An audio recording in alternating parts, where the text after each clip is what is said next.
up, team? PineAPPLe team, PineAPPLe, yes. Welcome to PineAPPLe TV, PineAPPLe TV, yes. This is live. Let's be kind.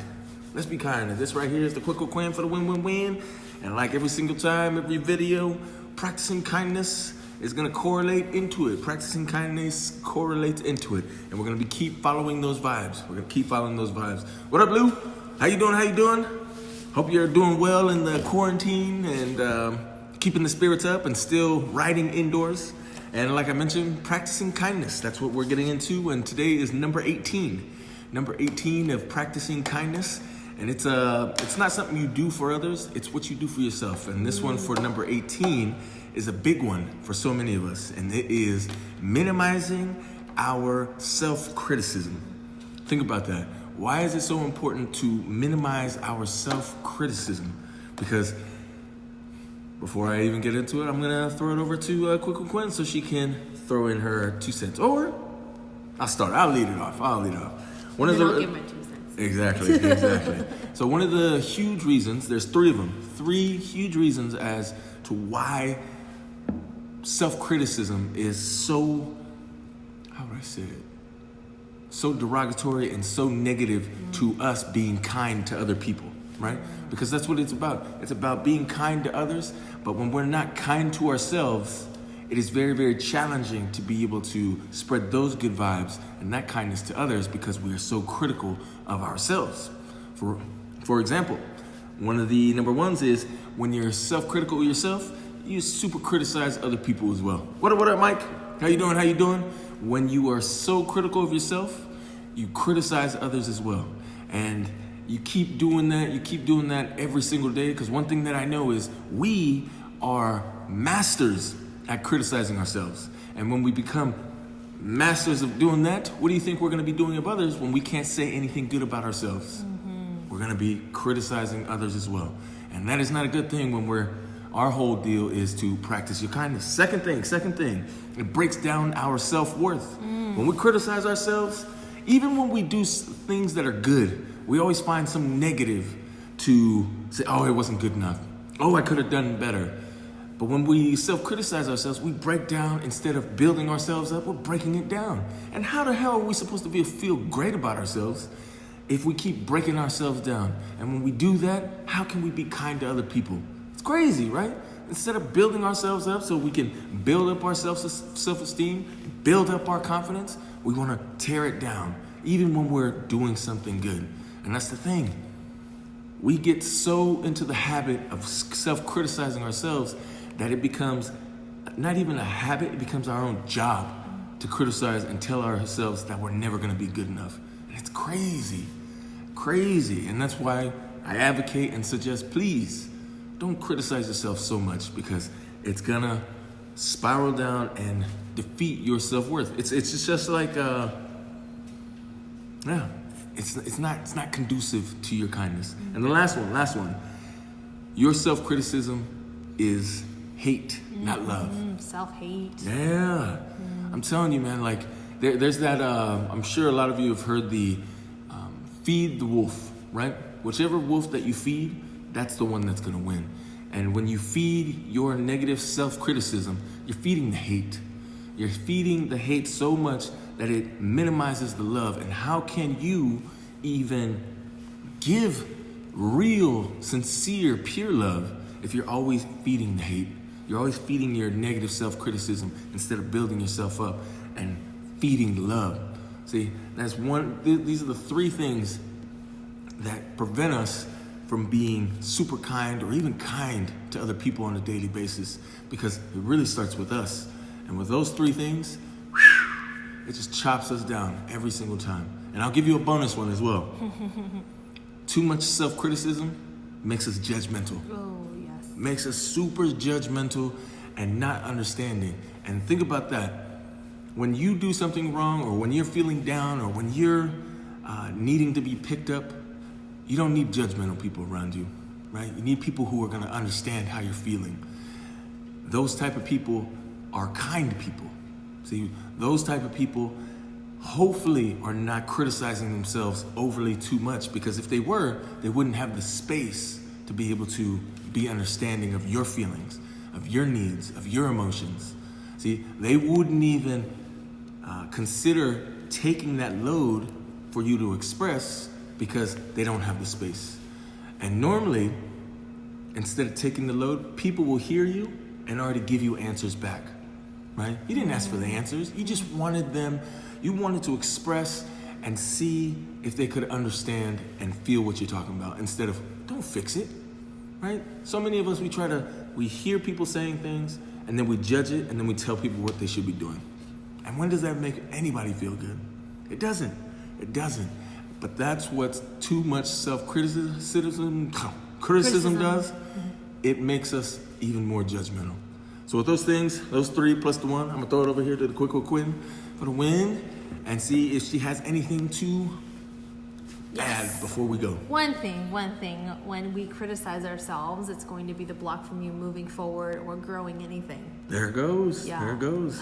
It's hate, not love. It's hate, not love, because how many of us have ideas that we want to put out there? How many of us want to start moving forward in our lives to be happier? Exactly. To get a better this, a better job, better relationship, or whatever it is, you know, in your journey of your own growth. If you're constantly criticizing yourself, that's going to be a block. It's going to be a constant block. It's going to prevent you from moving forward in a more smoother way. But yeah, it's going to be a block. It's going to be something that you're coming across all the time. Instead of yourself giving yourself the answers or finding the answers or creating the answers, your mind, when you're so critical of yourself, is going to give you all the reasons why you shouldn't do it. You see, it's going to grow and build the fear inside of you, inside of us, so we can't do it.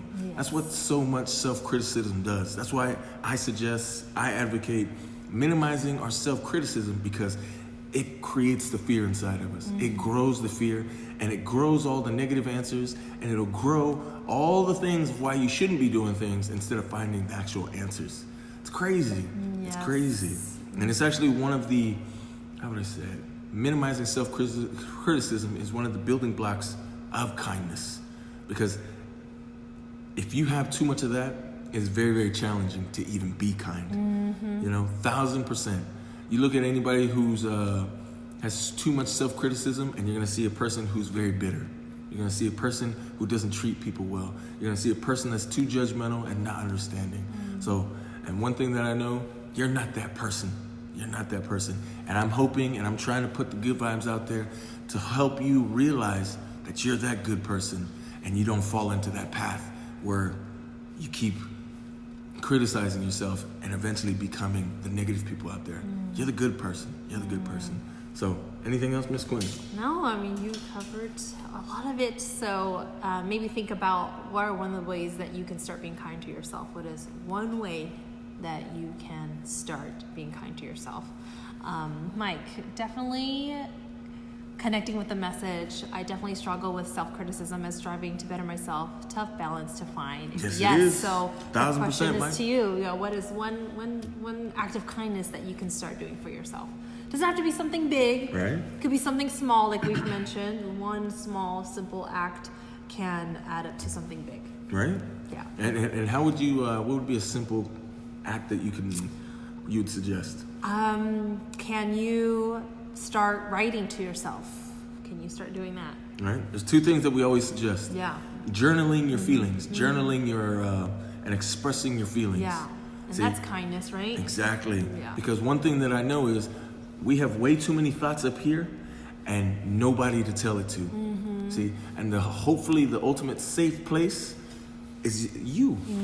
You see, you know what you're going through. You know exactly every feeling that you're feeling. We just don't know how to articulate it. And by journaling it and expressing it and actually getting it all out is the first step. And then the second step would be creating a video just like this. The thing about creating a video is you don't have to post it. You don't have to go live. But being able to see yourself, tell yourself, can actually bring more empathy and understanding to how you're feeling. It'll actually cement the feelings that you feel and let you know that it's actually real. You see? And by getting it out, it should be a load being taken off. And one thing that people don't know is that when they do something like this and they express their feelings and they see themselves, you get super emotional. See, people, when they eventually share their feelings and see themselves talking to themselves, they're gonna break down. You see, and breaking down is one of the ways to take down on the walls. Yes, and release. It does a huge release. Exactly. Allow yourself to have that experience. Exactly. Yeah. And it is then that a person could actually start picking it up or putting the puzzle pieces back together so you can be kinder to yourself. Yes. Because you're not going to be kind to yourself because there's that person or that being or that thing on your shoulder that has been shouting down at you, and you need to break that person down. You need to really, really feel for yourself and understand that you're not perfect. Yeah. None of us are. And the great thing about journaling and doing a video with yourself is that you can talk as long as you want. Exactly. You can express however you want, right? Exactly. And it's freedom of expression on there. So. Exactly. And it's the ultimate safe place because there's nobody to judge you. Nobody. No one cutting you off and saying, oh, you know what? I can't handle this anymore. Stop talking. Right? You know? Nobody to look Yeah. at you and they're not even Yeah. paying attention, but they're looking at their phone. You know, we don't need that. We need people to actually hear and understand us, make us feel like they're listening. And you can do that for yourself. And that is a kind act. That is a kind act. So I would start there. And then the second one would be exercise. Anything, any sort of exercise, because afterwards, you're always feeling pretty good about yourself. Always. So thank you for that, Mike. Yeah, thanks for glad being that you're here. watching or whatnot. We're gonna wrap it up right there. So always love from us to you and hella smiles. Please keep spreading your laugh, your love, and your smiles to everybody you care about. And at the same time, please take it easy on yourself. We're all going through a shit ton of stuff. Shit ton. See you on the next one. Right? We're on here every day. Exactly. By the way. And we get how you feel. This is the Quick Queen for the win-win-win. Stay magical. Mwah. Bye.